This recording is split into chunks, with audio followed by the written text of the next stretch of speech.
Have you ever wondered why trusting God is the method by which we are saved? I mean, it seems like there's a million different things that God could have chosen as the mechanism for salvation, right? Could have been some type of special sacrifice. It could have been some set of works that we could accomplish. It could even just be something as simple as relying on Him to take care of us, right? But it's not. It's very, very specific. It is trusting God, and it is not only trusting Him, but trusting Him about a very specific thing. So to get the answer to this, we have to look at the broader narrative of how God works. So one of the things that you'll notice in Scripture is that God is always restoring. He is always rectifying anything that is twisted. He is turning it back to its original state. Everything that God does is a restoration. God creates the earth. Everything is perfect and good. Mankind sins. God puts a curse on the ground, a curse on the woman, and a curse on the snake. And then in Genesis, right after the flood, we see the beginning of this reversal process. So Noah makes a sacrifice after the flood, and it says that God says in his heart, "Never again will I curse the ground." Now what's interesting is that there's another scripture whenever Noah is born, and Noah's father says, "In this one, we will find rest from our toiling." Now, if you remember, the curse of toiling was a curse on the ground. It wasn't actually a curse on Adam. And when God destroyed the earth, it acted as a form of baptism where God began the restorative process of correcting everything that was destroyed by mankind's sin. We see the same narrative played out with Jesus and Adam. It says that sin and death entered the world through one man's disobedience, Adam, and sin and death was conquered through one man, Jesus. Now that's just two big ones, but I mean, you could literally go throughout the whole of Scripture and you can watch the Lord going through this restoration process from the beginning all the way to where we are now. And so the question is, what does that have to do with trust? Now, this is where things get interesting. So most people would say that the first sin was Eve eating the apple, but that's actually wrong. That was not actually the first sin. Otherwise, presumably, we would need to either eat from the tree of life or throw up the apple in order to reverse the process. But no, actually, the first sin was distrusting God. Now, you might look at this and say, well, wait a minute. How was that the first sin?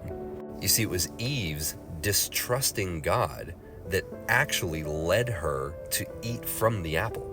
You see, it was distrust in God that opened the door for sin to then enter in through her heart and into her actions. Now you might say, well, wait a minute. If she hadn't actually done anything yet, how is that a sin? Well, you just looked at Jesus in the New Testament when he's talking to the Pharisees and they ask him about adultery.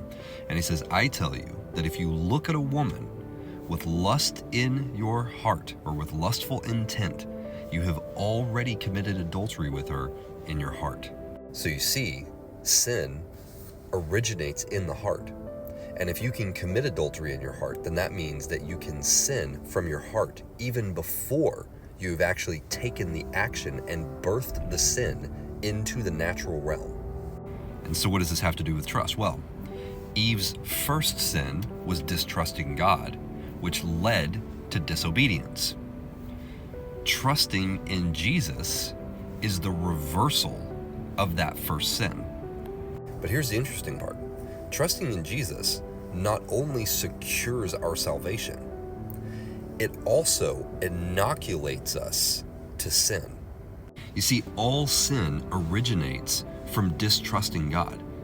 Adultery originates from not trusting that God can supply the thing that you need in your soul, whether it's intimacy or whether it's the physical needs of the body, whatever that is. It all originates in not trusting that God can supply what you need.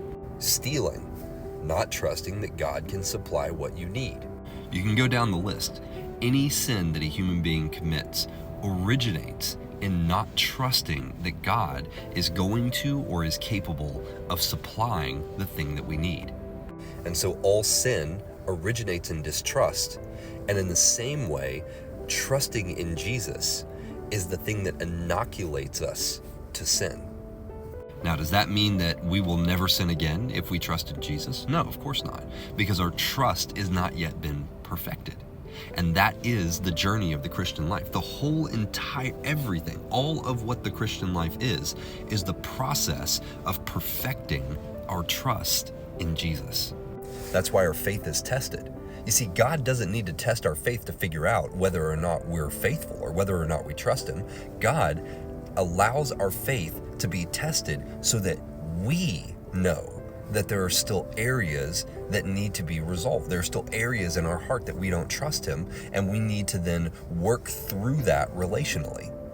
When we fail in sin, the most important thing in that process is not the confession of the sin so that it can be healed. It is actually the thing you do after the confession, which is working with the Lord to understand what was the thing, what is the area in me that I didn't trust you? What was the need that I had that I didn't believe that you would supply? And how do we work together? Where can you meet me in that place to build my trust to where it's strong enough to resist that temptation? You see, if you trusted God fully, you would truly never sin because you'd have no reason to.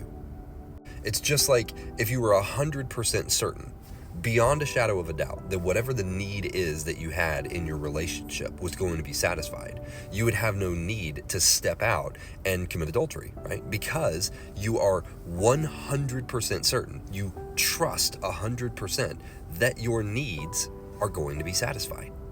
And so trust is not only the thing that leads to our salvation, but it is also the thing that inoculates us against sin in this life.